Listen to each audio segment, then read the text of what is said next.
시청자 여러분 안녕하십니까? 2026년 5월 4일 월요일에 전해드리는 뉴스 데일리 베스트 시작합니다.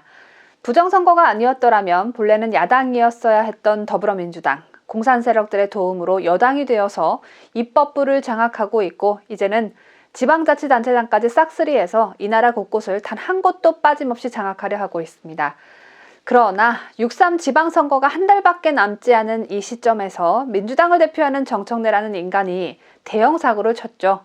여러분 이미 소식을 다 접하시고 분노하고 계실 텐데요. 정청래가 하정우 부산 북구갑 국회의원 보궐선거 후보 지원 유세에 나선 현장에서 7살 여자아이에게 하정우 후보를 향해 오빠라고 부르라고 강요하는 변태 같은 대형 사고를 쳐줌으로써 저는 정청래가 국회의원을 하기 전 가졌던 직업과 정청래 아들내미의 성범죄 이력을 다시금 수면 위로 끄집어내야 할 필요성이 있다고 보고 지금 이 영상을 통해 정청래 과거 이력과 정청래를 똑 닮은 아들이 어떤 성범죄를 저질렀었는지 알려드리도록 할 테니까요. 이 영상이 널리 퍼질 수 있도록 좋아요 버튼 한 번만 꼭 눌러주시고 시청해주시면 좋겠습니다. 먼저 정청래의 오빠 논란은 이번이 처음이 아닙니다. 지난해 대선 당시 정청래는 기호 1번 이재명 이름이 박힌 민주당 점퍼를 입고 거리에서 20대 여성들을 마주쳤는데 청래 오빠 파이팅이라고 한번 해주세요 라고 요구했고 여성들이 수줍어하면서 청래 오빠 파이팅이라고 작게 말하자 정청래는 억지로 하는 것처럼 하면서 어떻게 자연스럽게 다시 라고 말하면서 억지로 누가 시켜서 하는 게 아닌 20대 여성들이 자진해서 정청래를 오빠라고 부르는 것처럼 해달라고 자차 강요했습니다. 그런데 하필 그 여성들은 공무원이었습니다. 그래서 그 여성이 저는 공무원이어서 라고 하자 공무원이든 일반인이든 20대든 10대든 영유아든 물불 안 가리는 정청래는 아이 괜찮아 라고 했고 여성은 마지못해 청래 오빠 파이팅을 외쳐줬습니다. 그리고 그 상황을 정청래는 카메라에 담아서 자신의 유튜브 채널 쇼츠 영상으로 제작해 게시하기까지 하는 반쯤은 미친 것 같은 행위를 한 바 있습니다. 한번 해주세요. 하나, 둘, 셋. 억지로 하면 어떻게 자연스럽게 다시 공무원이어서. 아 그래? 아 괜찮아. 자 다시 시작. 오빠 화이팅! 고마워요. 한번 해주세요. 하나, 둘, 셋. 억지로 하면 어떻게 자연스럽게 다시 공무원이어서. 아 그래? 아 괜찮아. 자 다시 시작. 오빠 화이팅! 고마워요. 여성이 저 공무원입니다 라고 하는데도 정청래는 전혀 개의치 않고 영상을 업로드했습니다. 영상을 잘 보시면 정청래는 자신의 왼편에 있는 여성의 손까지 꽉 잡고 있습니다. 손은 왜 잡나요? 오빠라고 요구하는 것도 정말 너무나도 어처구니 없는 일인데 손은 대체 왜 잡고 있습니까? 모든 이 세상의 젊은 여성을 지배하고 싶나요? 당시엔 내가 이재명 대선 후보님 선거운동 이렇게 열심히 하고 다닙니다. 이런 걸 어필하고 싶었을 수도 있었겠지만 지금 이 영상이 7살 여아에게 오빠라고 강요한 사건과 맞물리면서 많은 국민이 11개월 전 정청래가 올린 이 영상을 많이들 보고 있는 상황입니다.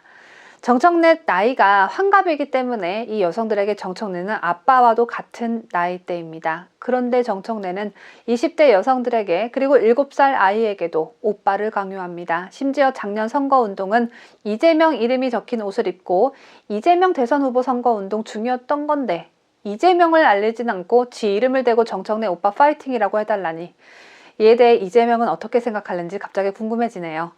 정청래가 만약 20대 여성들 뿐만 아니라 40대 이상 여성들에게도 똑같이 행동했다면 아마도 정청래의 정신 상태를 이렇게까지 비정상적으로 보진 않았을 겁니다.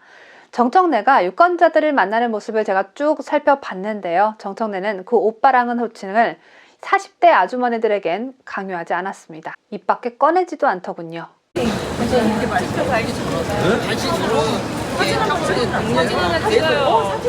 한 장만. 좋아. 여기 어떤 관계들이에요? 직장 동료예요. 직장 동료? 네. 전주 어디 다니셨어요? 전주요? 사랑입니다. 1번. 전주 교도소? 병원에서 왔어요. 병원에서 요양병.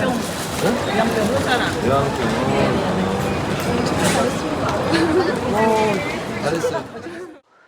20대 여성 손은 손이 으스러지도록 꽉 잡고 있더니 아줌마들 손은 아줌마들이 먼저 악수를 청해야 마지못해 하는 모습이고 오빠의 오자는 두를 수도 없습니다. 아줌마들이 불러주는 오빠 소리는 듣고 싶지 않은가 봅니다. 그리고 또 한 가지. 7살 여자아이에게 오빠 호칭을 요구했다면 같은 나이 또래의 남자아이에게는 형이라는 호칭을 요구해야 미친놈 소리를 그나마 덜 듣지 않겠습니까? 그런데 정청래는 남자아이에겐 아줌마들이랑 마찬가지로 그 어떠한 호칭도 요구하지 않는 모습이었습니다. 정청래가 어린 남자아이들 만나는 영상을 제가 다 일일이 찾아봤는데요. 청래 형 파이팅이라고 해봐. 이런 말은 절대 안 하더군요. 말씀 안 듣지? 엄마 말씀 잘 들어? 솔직히 말해라 너 진짜. 너무 게임 오래 하면 안 돼요. 여자아이에게 오빠라고 해봐 라고 했으면 남자아이에게도 나한테 형이라고 해봐 이렇게 해야 될 것 아닙니까? 그런데 그러지 않았습니다. 이렇게 종합적으로 따져봤을 때 정청래는 단순히 젊은 나이로 평가받고 싶은 욕구가 아니라 나이차가 많이 나는 여성과의 성적 욕구가 비정상적으로 잠재되어 있지 않나 판단됩니다. 그런데 참 이상합니다. 정청래가 사고친 이번 사건은 여성단체들이 들고 일어나야 하는 대형 사건임에도 조용합니다. 우파 성향인 학부모 단체, 학생, 학부모, 교사 인권 보호연대, 이를 줄여 학인연뿐만이 정청래를 고발할 뿐 좌파 사상을 가지고 있는 여성들은 아주 조용합니다.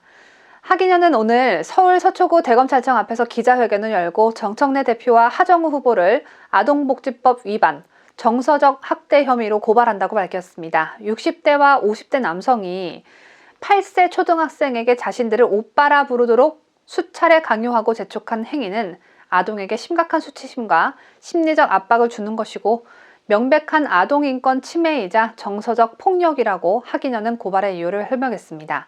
학인연은 또 모든 어린이가 존엄하게 대우받아야 할 어린이날을 앞두고 내일이 어린이날입니다. 5월 5일 어린이날인데요. 이 어린이날을 앞두고 유력 정치인들이 어린 아이를 정치적 소품으로 활용한 이번 사태는 교육계와 학부모들에게 큰 상처를 남겼다고 지적했습니다. 이 땅에서 딸을 키우는 모든 부모들은 물론 교육계에도 큰 충격을 안긴 정청래는 국회의원이기 이전에 강사 100명을 둔 학원의 원장이었습니다. 1990년 초 서울 마포구에 길잡이 학원을 차리고 운영을 하면서 아이들을 가르치고 수많은 강사 선생님들을 채용했을 텐데 어린 여자아이를 대하는 태도가 이 지경인 정청래가 학원 운영은 대체 어떻게 했던 것일까요? 정청래가 원장으로 있었던 학원은 심한 체벌 등의 아동학대 의혹이 있는 학원이었습니다. 정청래 원장의 길잡이 학원은 그 학원 이름이 길잡이 학원이었다고 합니다. 길잡이 학원은 마포 일대에서 무지막지한 체벌과 폭력으로 유명해서 애를 잡는다고 애잡이 학원으로 불리기까지 했다고 하는데 학원을 성공시키기 위해 애들만 잡은 건지 아니면 여학생들이나 여직원들에게 오빠를 강요하는 일도 있었는지 아니면 여학생들 손을 꽉 잡는 그런 일도 있었던 건 아닌지 정청래 원장님 밑에서 일했던 당시 여성 강사 선생님들 이제라도 좀 제보를 해줘야 하는 건 아닌가 싶은데요. 어린 아이에게 오빠를 강요하는 인간이 아이들을 가르치는 학원 원장 출신이라는 사실에 다시금 소름이 끼칩니다. 더 소름이 끼치는 건 또 있습니다. 정청래는 성추행을 저지른 자신의 아들내미 때문에 성범죄 방지 교육 프로그램 부모 교육 이수를 한 바 있습니다. 교육을 이수받은 바 있습니다. 2015년 당시 중학교 1학년이었던 정청래의 아들이 같은 학교 여학생의 신체 부위와 속옷을 만지면서 성추행을 하고 신체 부위 어디를 만지고 싶다 문자를 보내는 등의 그런 성범죄 짓을 13살짜리 정청래 아들이 그 어린 아들이 성범죄를 저지른 바 있습니다. 아들이 다 커서 그랬다고 해도 충격적인 일인데 중학교 1학년 나이에 같은 학교 여학생을 성추행했다니 정청래 아들이 왜 그 지경인지 지금 정청래가 하는 행위 보따리들을 보면 아주 쉽게 이해가 가죠. 콩 심은 데 콩 나고 팥 심은 데 팥 나는 법이고 정청래 아들이 성장하면서 뭘 배웠겠습니까? 아버지에게 가정교육 받은 것이 잘못된 성교육밖에 없으니 13살 나이에 같은 학교 여학생 가슴을 만지고 정청래의 변태 같은 유전자를 고스란히 아주 잘 물려받은 아들로 보여지고요. 아들의 성범죄 사건을 사과한 정청래는 그 이후에도 박원순 전 서울시장 성폭력 피해자 측이 박원순 연결식 날 기자회견을 한 것에 대해 꼭 연결식 날 기자회견을 했어야 했냐고 하면서 피해자에게 2차 가해를 하고 이번에 오빠 사건까지 터지면서 좌파들의 성인지 감수성은 고쳐질 수가 없는 거구나 라는 것을 새삼스럽게 다시 한번 느낄 수 있는 계기가 되지 않았나 생각이 됩니다. 지금까지 뉴스데일리 베스트 민들레였습니다. 공산국가들이 멸망하고 공산 세력들이 멸종되어야만 대한민국이 자유민주주의를 지켜낼 수 있습니다. 멸공을 열망하는 애국기업에서 생활 필수품인 물티슈를 최상의 품질력으로 제작했는데요. 뉴스데일리 베스트 구독자 여러분에게만 수량 한정 최저가로 판매를 해주신다고 하셔서 여러분께 소개해드립니다. 멸공의 횃불 아래 목숨을 건다. 제품명부터 웅장한 멸공 물티슈, 제가 이미 5팩을 써보고 자신있게 말씀드립니다. 제 피부가 굉장히 예민한데 손은 물론 몸 전체 그리고 얼굴을 닦아도 쉽게 울긋불긋 붉어지는 제 피부가 오히려 차분해졌습니다.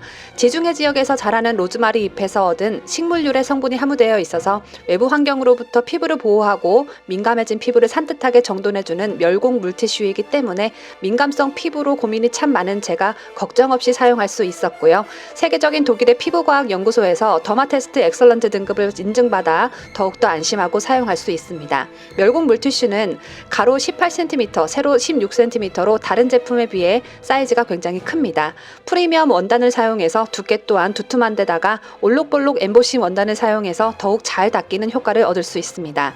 가격 부담이 덜해서 저는 피부뿐만 아니라 식탁도 닦고 책상도 닦고 방바닥도 닦고 청소용으로 쓰기도 하는데요. 한 팩에 70매 들어있는 멸공 물티슈 10팩 가격이 28,000원입니다. 정말 놀라운 가격이죠. 물론 이 가격은 우리 뉴스데일리 베스트 구독자 여러분만 구입하실 수 있는 가격으로 2026년 4월 30일까지만 최저가 기회가 주어집니다. 유통기한이 최소 1년 이상 남은 제품으로 보내드리니까요. 이번 기회에 넉넉히 구매하셔서 쟁여놓으시길 강력 추천드립니다. 구매 방법은 본 영상 댓글 중 가장 상단에 있는 고정 댓글을 확인해 주시고요. 온라인 구입이 어려우신 분들은 010-8772-5659로 멸공 두 글자만 적어서 문자 메시지 보내주시면 구매를 도와드리도록 하겠습니다. 부담 없는 가격에 최상의 품질, 멸공 물티슈, 애국하는 마음으로 주변의 다른 가정에도 많이 추천해 주시면 좋겠습니다. 뉴스데일리 베스트는 구독자 여러분의 소중한 구독료를 운영합니다. 여러분의 자발적 구독료 참여를 기다립니다.